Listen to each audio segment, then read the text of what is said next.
Well, actually, I was doing like a nostalgic kind of summary the other day, looking at albums over the history of time that we've been around since the 70s. Um, and a couple of albums there that stick out that I'd love to call out is, I was very much into the glammy part of hard rock. So even if we had like the Led Zeppelins and the Deep Purples and Black Sabbath, it was a lot about Kiss. Mhm. It was a lot about Sweet and Slade and these bands.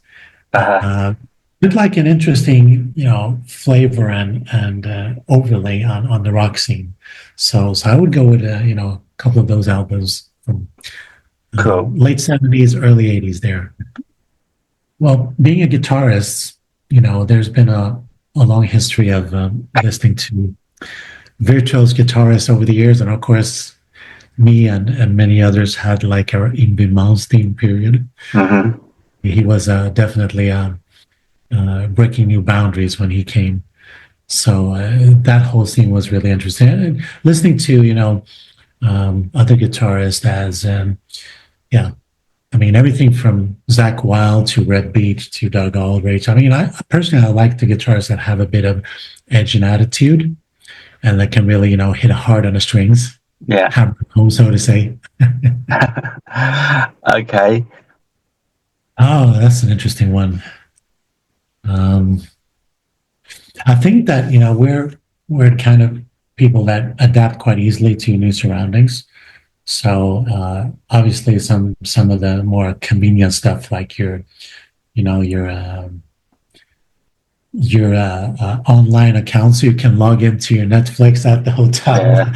your YouTube, so you can film and check out stuff and stay current. But otherwise, I mean, it's a lot about adapting to where you're going, and the customs and the people in that country you are. Uh, okay. It's kind of. Talking about countries then, which three countries would you love to play that you've not played yet? Would love to play Italy. Right. Would be great. We played the UK. We played Germany. Um, Played a bit in the US. So I would also like to play in Saudi Arabia, Okay. Right. That's different. just for the hell of it. It's just such a crazy place, and everything is so extravagant. And Uh-huh. uh, so that's actually something that we're looking into because we did get like a kind of a pre-request about a year back. Right. So there were discussions then. So we might take that up. That would be an interesting place to play. And Canada would be nice Okay. as well. Cool. Okay. So now this is 6 questions off the bat. So which musician, dead or alive, would you have in your car for a 24-hour road trip? Guitarist Randy Rhoads. Okay. Great answer. Yeah.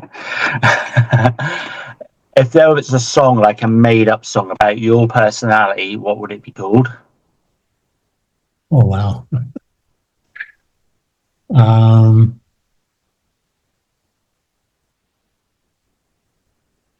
I would say Dogman with King's X. Okay. Cool. Do you prefer vinyl or digital?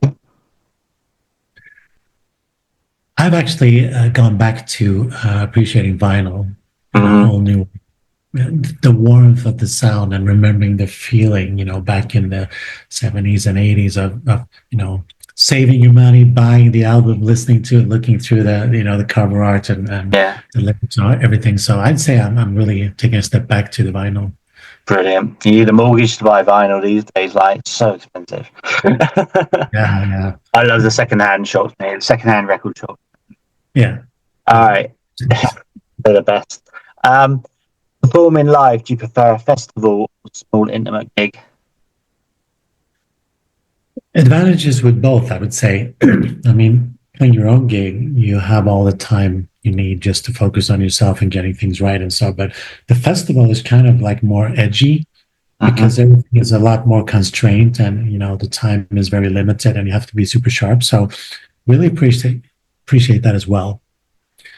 So it Okay. depends on the festival and which other bands are playing, I would say. Okay. Do you prefer meatballs or beer? Well, it's an easy one now because I don't eat meat since some years back, but of course there are veggie meatballs.